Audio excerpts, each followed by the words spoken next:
Checking for the mic. Everything is great. Hand me that. Check.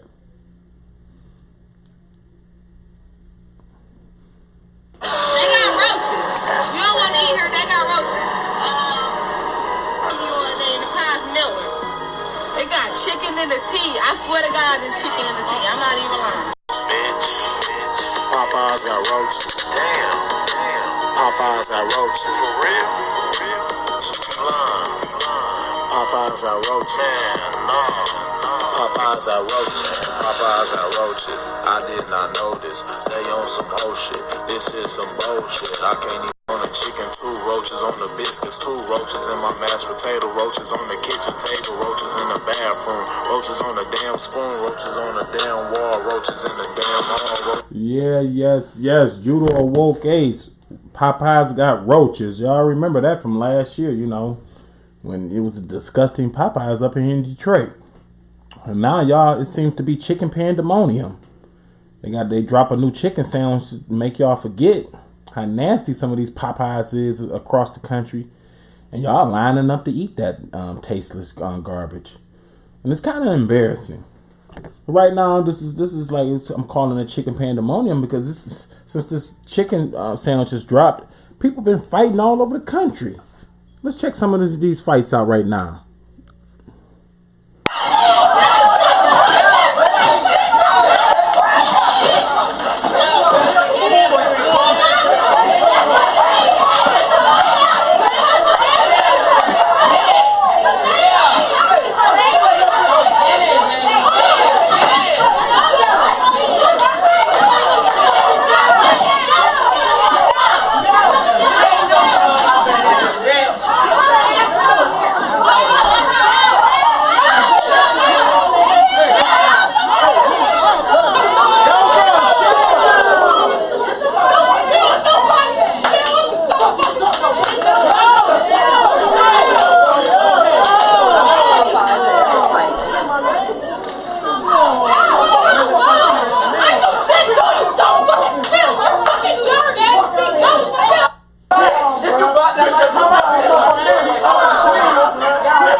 Pure pandemonium, people.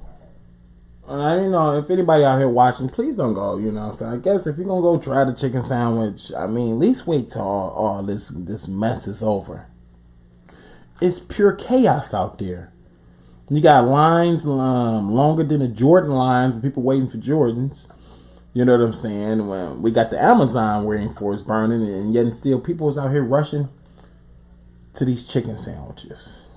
People, my Moors, my brothers, my Muslims, my Israelites, my brothers, sisters, everybody, please. You know what I'm saying? Look at this, what's going on. To me, it seemed like something is being put in the chicken. I mean, you might say it's a conspiracy theory or whatever, but ever since this chicken thing has came out, you know what I'm saying, it has riled people up across the country. Not it's just in one particular city, across the country this is going on. And yet and still, people the next day after seeing all of this, they still lining up to get the pandemonium, the chicken pandemonium. That new chicken sandwich, like that. I mean, you know, I thought a lot of people sold chicken sandwiches. I could have swore Popeyes had a chicken sandwich, but I guess not. You know what I'm saying? So people lining up for this craziness, and it's really embarrassing.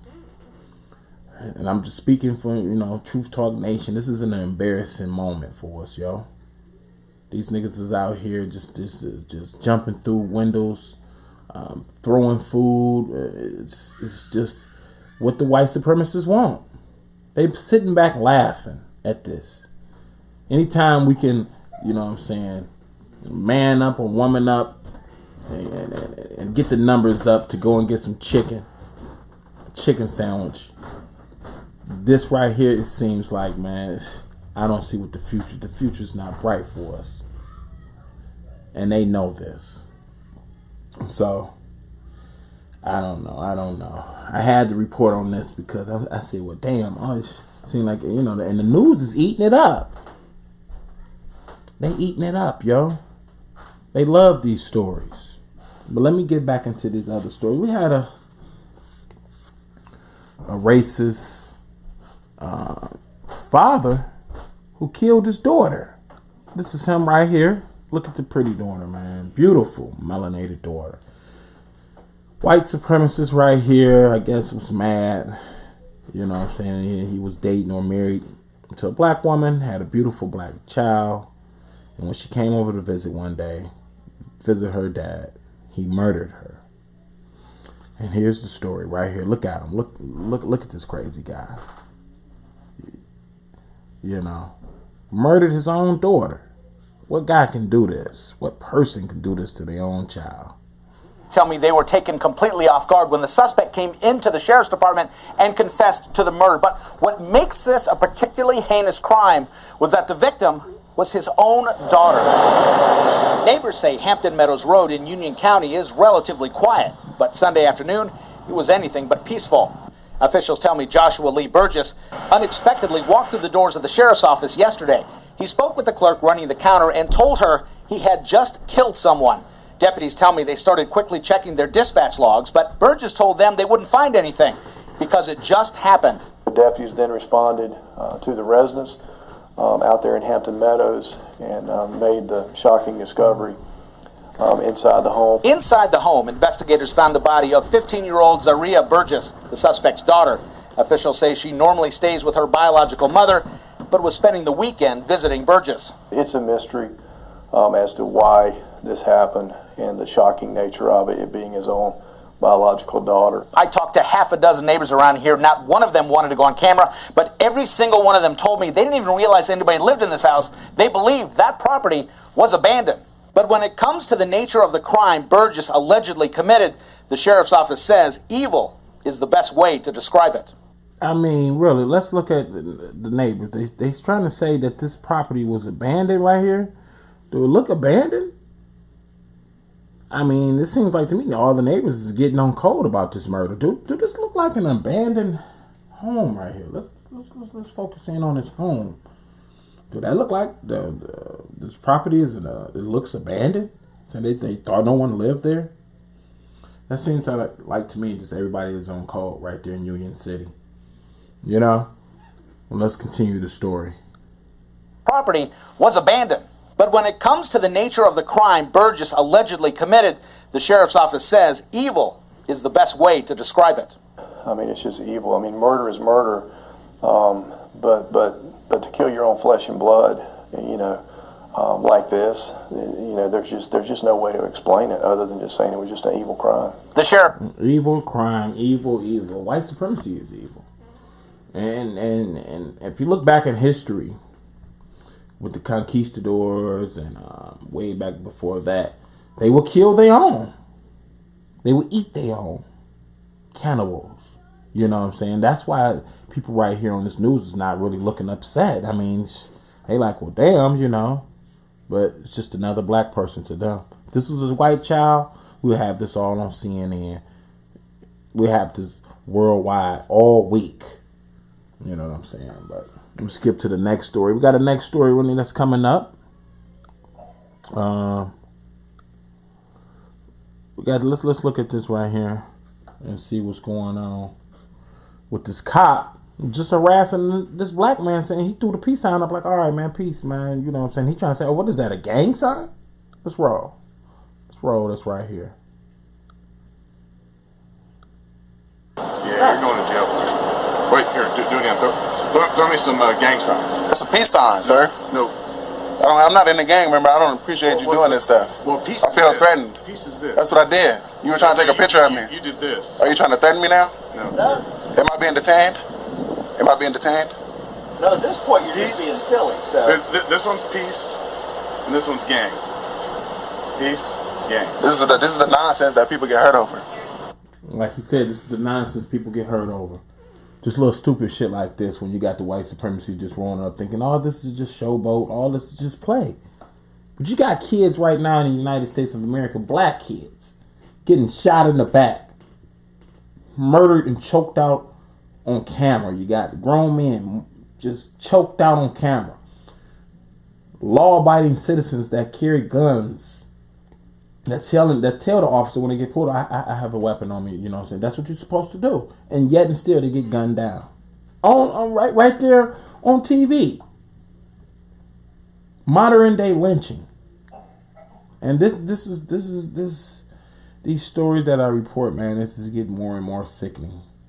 Right now, like I said, we got the Amazon burning. The lungs of the world. Burning.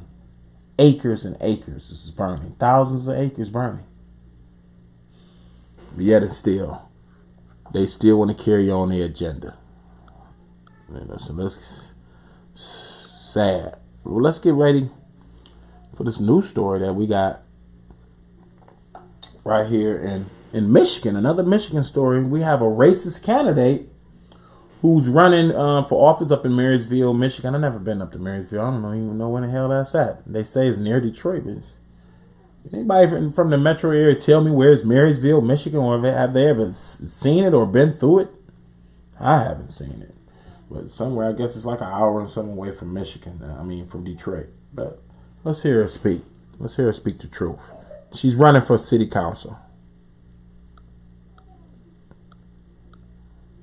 What do you make of people criticizing you for your comment? Well, tell us exactly what you said yesterday. You talked about you didn't believe in, you wanted to, what did you want to happen with Marysville? You wanted it to stay a certain way. Tell us about that. Well, we like Marysville the way it is.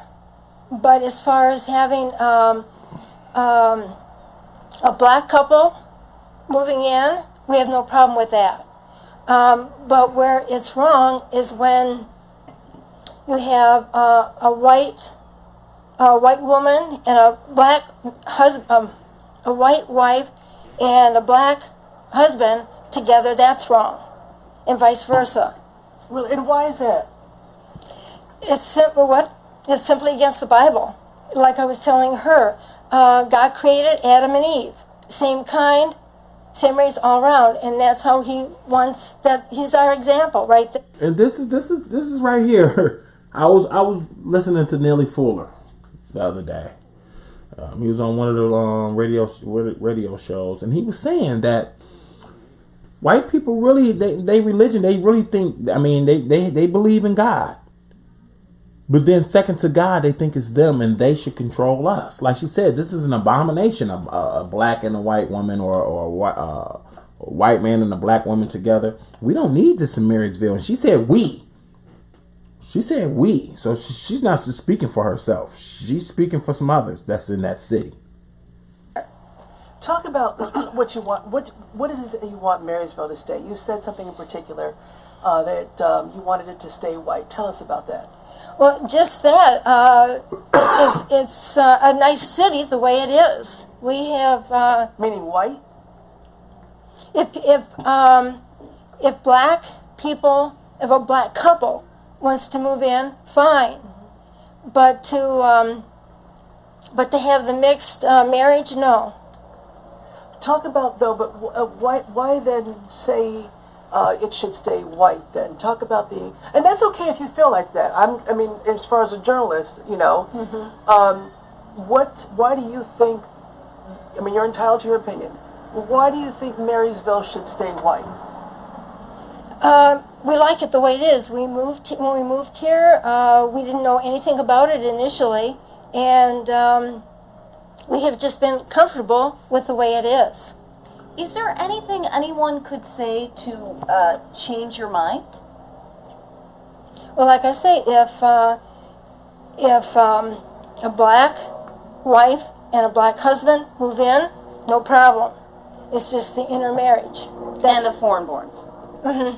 Why don't you like foreigners? Why? I mean, like Well- a lot of people would say all of us are foreigners, unless we're Native American. So what's your issue with people who were not born in America? The question would be, why did they come here in the first place? What is wrong with their own country? That's my question. What is wrong with their own country? All of a sudden they're coming here for safety or whatever. Why do you think immigrants first came to America? For a better life, right? It's the Well, same they were- reason everyone came to America. Well, not blacks, but And that's another problem. What our students are learning today, it has nothing to do with how this country came about. Years ago with the English coming here, they don't know anything about that. All those U.S. history books were changed, and that's wrong. where did your family come from? Oh, goodness me, way back, I'm not even sure how far back my ancestors go. Italy, Germany? Germany. Right, Germanic, the Germanic tribe. So this is where you start seeing, because you know most of the North, Michigan, is Germanic tribe, and the Vandals. This is what she's talking. While everybody's sitting back fighting over chicken, they talking tribalism, and we talking about white people. Mm-hmm. So I'm an immigrant. Would I not be welcome in Marysville? Is your husband an immigrant? I'm actually single. Oh, goodness me. I see no problem. Ah. What about my brother? He's black, and his wife is white and Asian. I have to think about that one. I would say right now, that's a mixed marriage, no. What about me? I'm English and my wife's Canadian. So she's foreign. My question would be, isn't that how Canada got started? Well, no, the question is, can we live in Marysville? I don't know why not. Well, I'm Canadian. What do you mean by that? Well, I cannot give out any names right now, but we do have a neighbor that I found out in March that he is Canadian and she's American. And they're both white. So that's okay. Yeah. But she's foreign. Enough of this. Enough of this chick right here. Enough of this. As you see, they getting on code. You know what I'm saying? And the most important office of all offices is the local office. You know what I'm saying? And so, while we out fighting for chicken sandwiches, they're fighting for positions in local government. People in local government. And they're not playing. Like you said, these are little small towns that's going to turn back to the sundown towns in a minute. Because these people know that their life is in danger right now. The white race is in danger. And they anteing up while we fighting over chicken sandwiches. So next story, while we fighting over chicken sandwiches and white supremacy is getting in control of the local governments and the local judges. That's the most important positions in government, not federal. Amazon is getting on facial recognition technology with the police. So let's break some of this down. Let it roll. Very hard to change your face, if not impossible. Your face is your face. Can you sense when someone is afraid? Amazon says it can read it on someone's face. The tech company announced this week that its Amazon Recognition product can detect fear along with 7 other basic emotions, a function that concerns the American Civil Liberties Union of Washington. I think what we really need is a conversation that looks back at history, looks at the way surveillance technologies have been used for a very long time, which always impacts groups that are already marginalized or disproportionately impacted, and think about how that impacts our democracy. Shankar Narayan says they worry about how this technology is and could be applied, especially for diverse groups and cultures that might not be read accurately. And I think what it illustrates is that... You hear that? You hear that, right? Let's go back. Diverse groups. And then they didn't put us in there, but you already know. Worry about how this technology is and could be applied, especially for diverse groups and cultures that might not be read accurately. And I think what it illustrates is that, these AI-based determinations about us that are sort of made in a black box with data we can't access. See what's gonna happen, and this is, I'm speaking to my melanated. You might walk out the house pissed off, like, man, they ain't send my stuff on the check. I'm pissed, and they might trigger that as you gonna do something. You might just be pissed, but you being a black person, because they don't got the system quite worked out for you. They don't know how to read you. You might just wake up, just, you know what I'm saying, just, damn, I gotta go to work today. Walk out the house, damn, you know what I'm saying, one more day. With the pissed look, with the mean mug. And the police might roll out on some Minority Report. Let me see your ID. I mean, it looked like you was gonna do a crime, man. Are you all right? What do you mean, sir? You know what I'm saying? And that's gonna turn into something else. That's gonna turn into a confrontation. Then these confrontations gonna turn into killings, into shootings, into lockups unnecessarily. You know what I'm saying? All off the new Minority Report. You ever seen that movie? Check it out with Tom Cruise, The Minority Report. Same going on right now. Through a decision-making process we can't understand are going to be used in public to make important decisions about people's lives. So imagine, for example, a police body camera that has emotion detection that can tell you, an officer, whether someone is aggressive or fearful, right? They may need to use that information to make a split-second decision about whether or not to use deadly force. Amazon says, as you see it, Sheriff's Office in Oregon is the only law enforcement customer right now, but the ACLU still wants the public to have a chance to weigh in on this kind of tech before it's out of their control. For me, I think I signed up to live in, a free state, a free country where I'm not tracked as I move around, my emotions aren't read by machines, and used in ways that I have no control over. That's real. Wow. This is another true news. This is Judo Woke Ace, keeping you up on the latest and the greatest and the most racist news out there. Peace.